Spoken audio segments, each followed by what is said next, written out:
Roundabouts and Firewood, a mental health approach for Irish guys.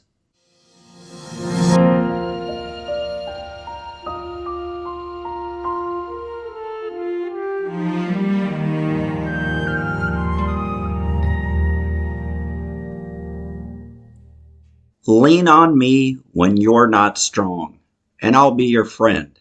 I'll help you carry on. Bill Withers. Part 4.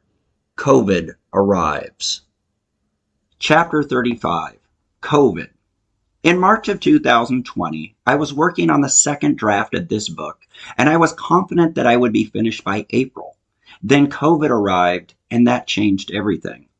This may surprise you, but COVID and the possibility of contracting it didn't bother me.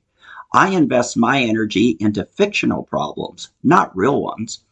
Obsessing about hitting someone I didn't see? Yes. Considering all the ways that a household product that I hadn't touched was going to poison Kian? Yes. Contracting a virus that forced the entire world to go into lockdown? Why should I worry? There's nothing I can do about it. I do, after all, have to breathe. What was odd was that everyone began to act as if they had OCD, and that put things in perspective. Excessive hand washing, people getting out of your way at all costs, and just that nervous energy in the air. An energy that I was all too familiar with because I was the one who normally had created it. I looked around and thought, wow, what a bunch of crazy people. Look at them.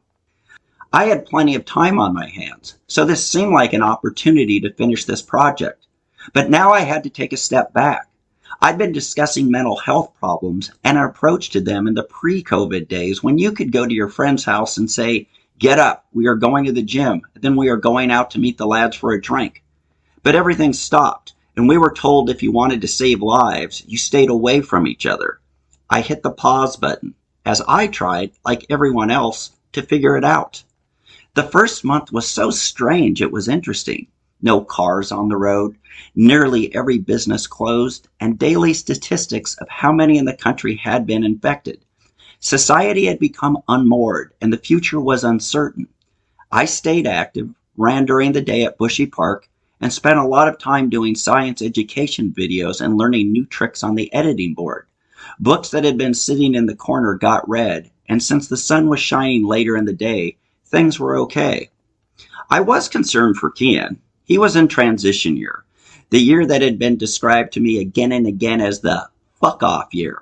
Knowing this, I made it clear in August of 2019 that besides doing pretend school, he would have a tangible goal, be in the best possible shape of his life by June of 2020, and he was going to do that by going to Ben Dunn's gym, which was a 7-minute walk from our apartment.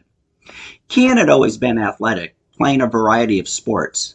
Until the beginning of transition year, he had been devoting his time to Muay Thai, the type of fighting sometimes referred to as the art of 8 limbs.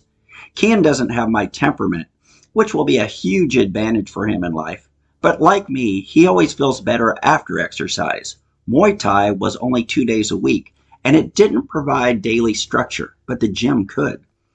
I contacted Gavin, a friend of mine from the tennis club, someone dedicated to the gym for physical health, mental health, and in true Irish fashion, a way to sweat out the hangover. He took Kian through a program, and 2 months later, I had to try and convince my son that going to the gym 7 days a week was a bit much, but I appreciated he was dedicating himself to it.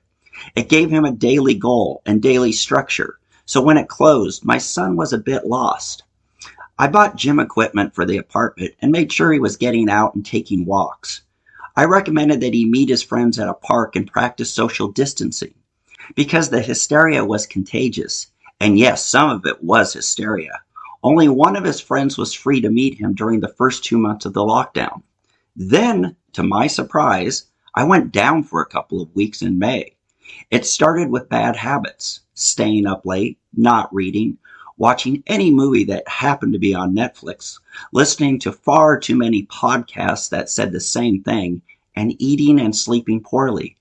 Even though I had the whole day free, I wasn't exercising. I would put it off, knowing I could do it later, until I opted not to. Not going out and not practicing basic CBT techniques led to mental atrophy. I was in an OCD depressive state, and for 2 weeks I barely got off the couch except to pretend to Kian that I was doing more than that. This lasted until a friend of mine in the States asked me to write her a lesson for her students online.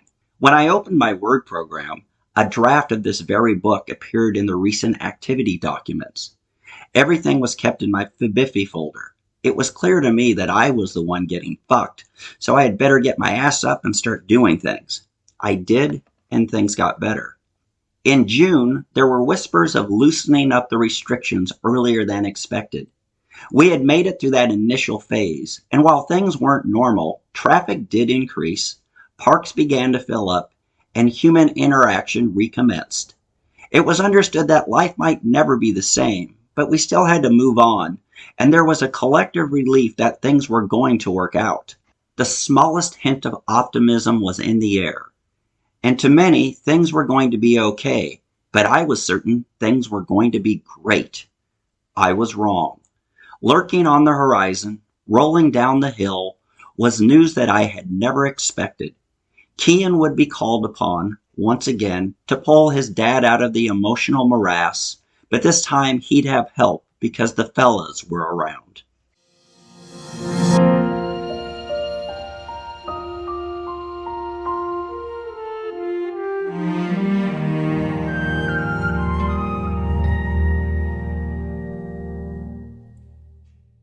Chapter 36, The Unexpected. In early June of 2020, Fiona informed me that she was going to be spending a few days with her 79-year-old dad. He had recently had a new shed built, and she was going to help transfer all of his tools and everything else he had stored in his old shed to the new one. While I was in the front room tutoring a student online, Fiona's cousin arrived to help her move some of her boxes for work. Later that evening, I went for a run, got takeout, came home, and watched a movie before falling asleep on the couch. In the middle of the night, I managed to get up and go to bed.